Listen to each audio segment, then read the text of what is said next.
Hello, everyone. This is the second part of the lecture on section 9.2, or 9.1, sorry. And just a little bit more I want to cover in the lecture, just an application of the main theorem of this section. So to recap quickly, we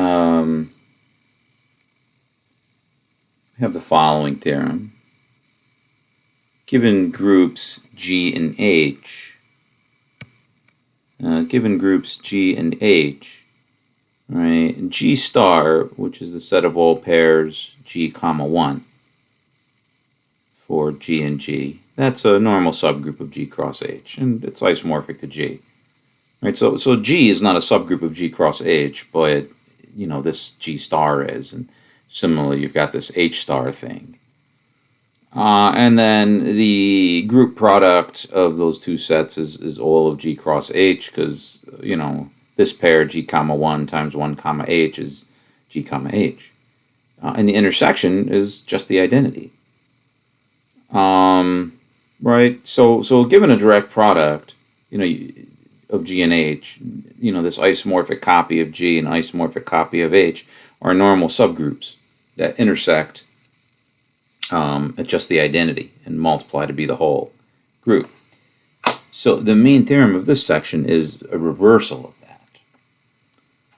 Let G be any group, and N and H normal subgroups of G.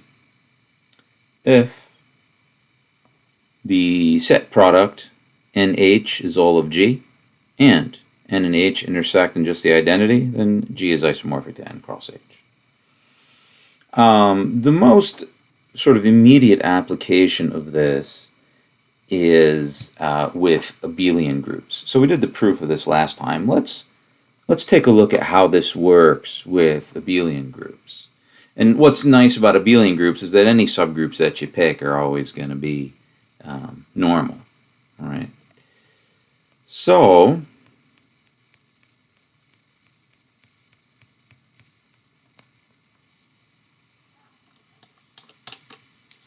for example,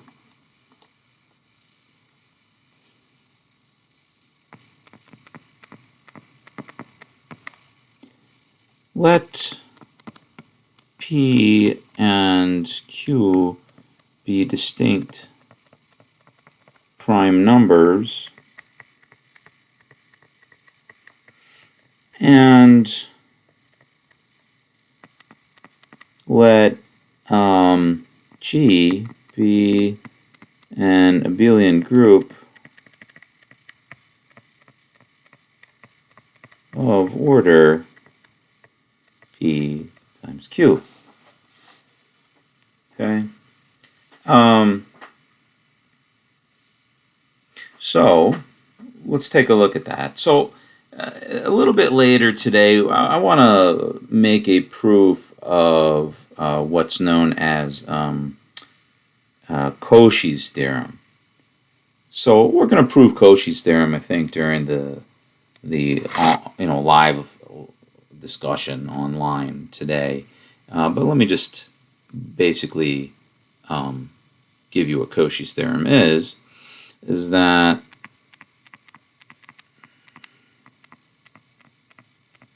so we've been sort of kicking around this fact for quite a while now, without ever really actually using it, just kind of proving it in an ad hoc fashion every time. But basically it goes like this. If G is a finite group,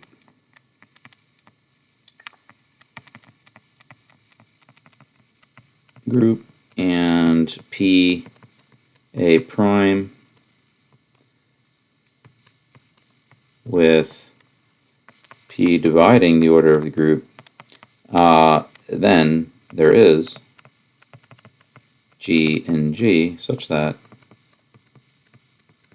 order of G is P. So Lagrange's theorem says that if you have an element of a group, then the order of that element divides the order of the group. And if G is a finite group and A is an element of G, then the order of A divides the order of the group.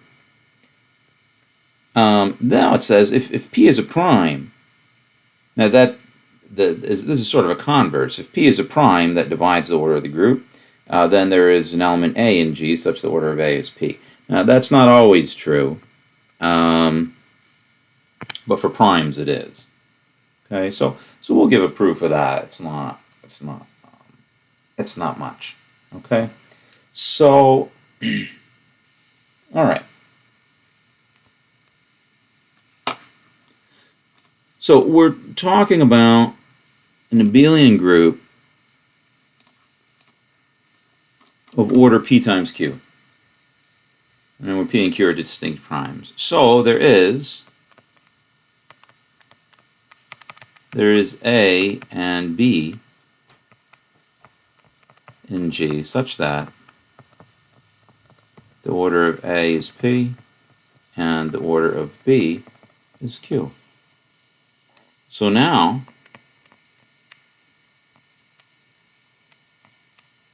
the cyclic subgroups generated by A and B, right, must be equal to just 1 because,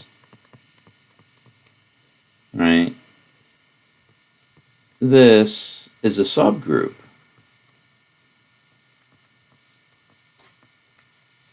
Is a subgroup of A, so the order and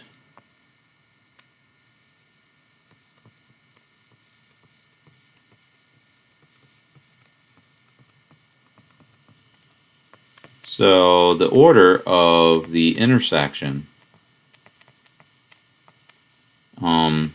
divides P and Q. So the order is just 1.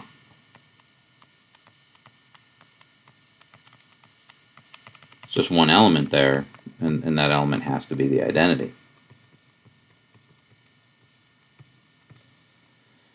All right, furthermore,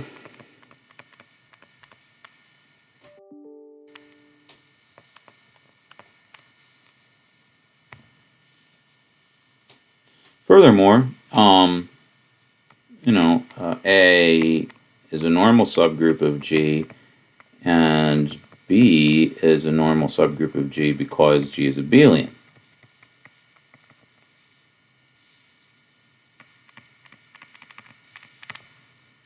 So we have two normal subgroups of G, and whose intersection is just the identity element. Right? Just the identity element. The other thing we have to have is that the product of the two subgroups is, the order is the whole group. Also, okay, now remember,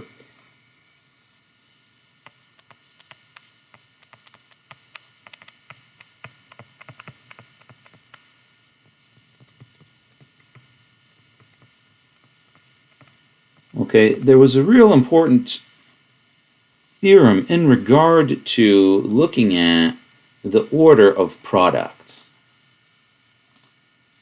Okay, definitely. What happened here? Okay, right here.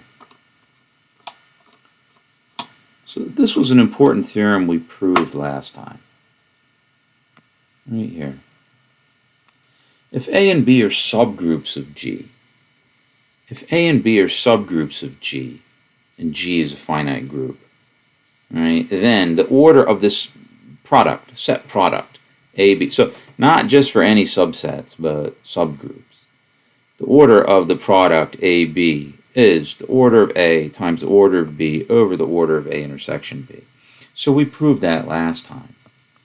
So downstairs here, the product of A and B, it's all of G because of the following. The order of A and B is equal to the order of that times the order of that over the order of the intersection. All right, this is P, this is Q, this is 1. right? So since order of G is PQ, it must be that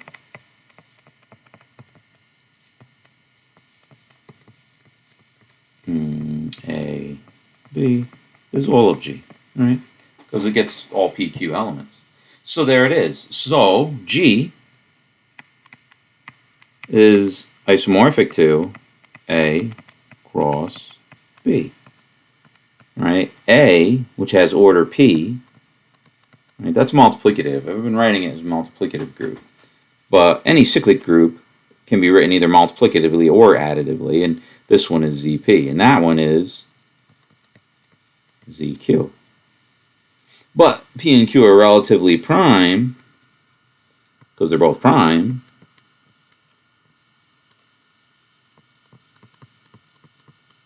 GCD of P and Q is 1.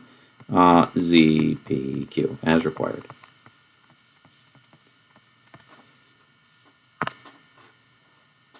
Okay, so that's just a simple example of the usage of that theorem.